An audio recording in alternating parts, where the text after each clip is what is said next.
So, content creation, whether you are a streamer on Twitch, YouTube gaming, Facebook gaming, or you're making content on a platform like YouTube, you have to have gear. You have to brand yourself. You have to market yourself, but you're not done yet. Obviously, probably one of the most important parts is you have to create content. Brand new, original content. Let's get into it.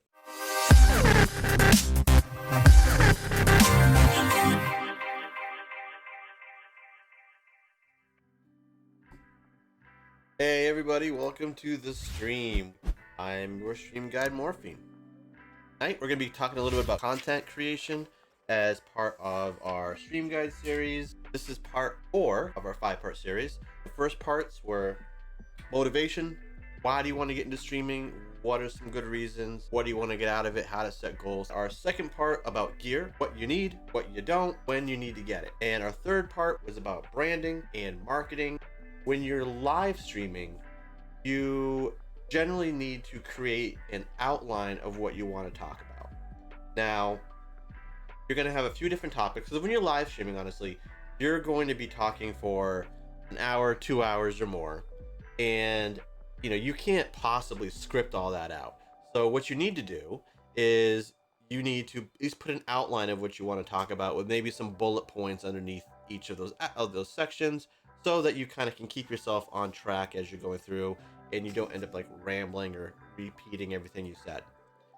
When you are doing it as part of a pre-recorded video, you also want to create some notes for yourself. However, the type of notes that you create are going to differ based on how you want to present that content to people. You can just go freestyle off the top of your head. You can create a basic outline with maybe a couple bullets. You can try to memorize everything, or you can script it all out and read it off a teleprompter. There's some significant differences in the 4 of those. Now, I touched on it a little bit, but let me go into a little more detail. When you're coming off the top of your head, you typically are going to have a lot more pauses in how you deliver it.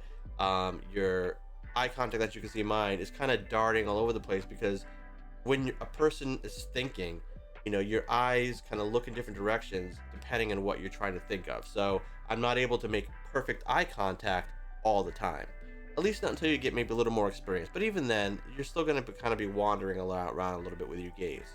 But this kind of style is, I feel, potentially the most engaging, because it's just natural. It just flows natural. It doesn't sound robotic at all, and you're able to respond a lot better. For instance, if I had people asking me questions right now, what I could do is, during a freestyle kind of off the top of the head delivery, I could respond to a question in real time much easier than if I had it fully scripted. So there's the benefit.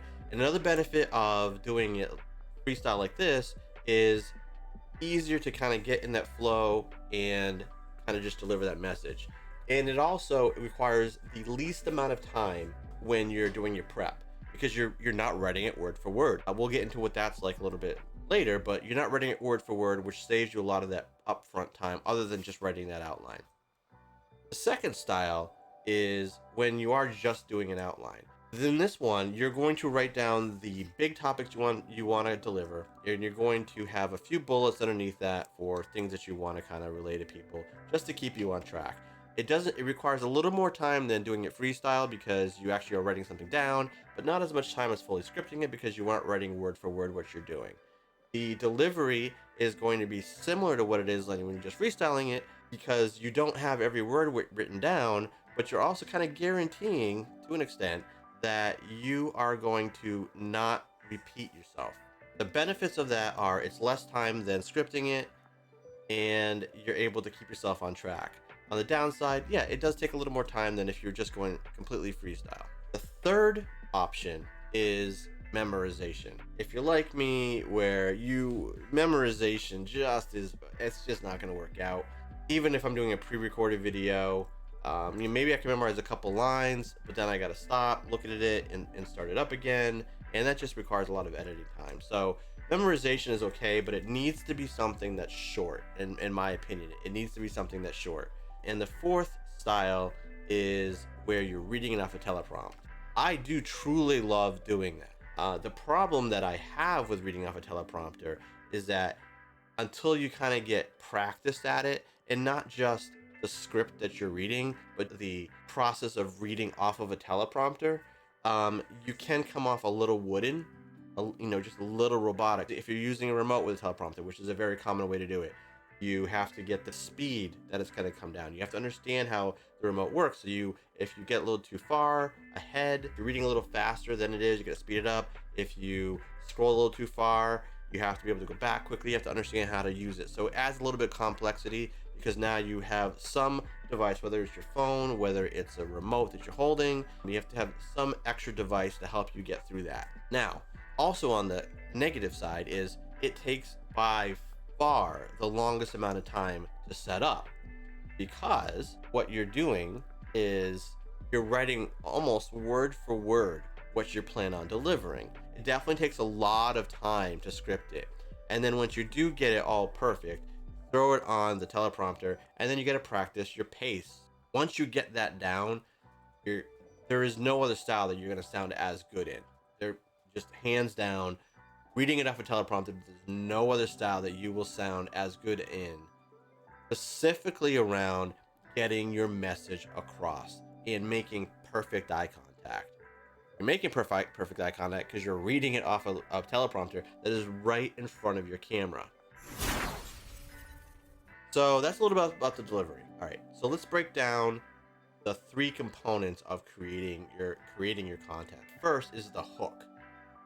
The hook is important whether you're doing live creation or you're doing video, pre-recorded video, but it is definitely more important when you're doing the pre-recorded video, because you're going to be able to catch their attention as long as you can deliver the message of what they're going to see within 15 to 30 seconds max. You do not want a hook that's going to be longer than 30 seconds for multiple reasons, but the primary reason being that people's attention span just isn't going to be that long to determine whether they want to watch you talk about something or whether they don't. And another good reason to keep it 15 seconds or less on your hook is because if you watched my marketing video last time, you know that I advocate when you upload a video to YouTube, throwing a few bucks behind it in like an advertising program like Google Ads or Sprizzy. And when you do it through Google Ads, which is my preferred way of doing it, you want to do a non-skippable pre-roll ad, so it'll play before someone else's videos. You typically get 5+ seconds or so before they can hit that skip button. So you have to try to hook them in that 5 to 15 seconds. It's not usually 15, so try to do something in 5 seconds that's really going to get their attention, but don't make it any more than 15 seconds. You're going to lose them. You have such a short window to try to get somebody's attention. When you're doing a live stream like this, the concept of a hook is a little foreign, mainly because you go live and there might just be a few people who are there when you first go on, and then the numbers start picking up as you're going along the stream, because a lot of people just aren't really gonna get onto your channel as soon as you go live. So the concept of a hook is a little rough. Where you could actually use the hook though, right, because if you're gonna upload this to another platform, is you're gonna write your hook maybe beforehand and then use that hook, maybe like make a real short video and post that on Instagram, Facebook, Twitter, whatever, with just that hook, and kind of get them people interested in what you're going to talk about. Maybe they're going to come. All right, so that's the hook. So, and then the bulk of what you're doing is that actual content. And again, we talked about it being outlined. Your content, you need to make it like you would make a story, with a beginning, a middle, and an end. Beginning, a middle, and an end.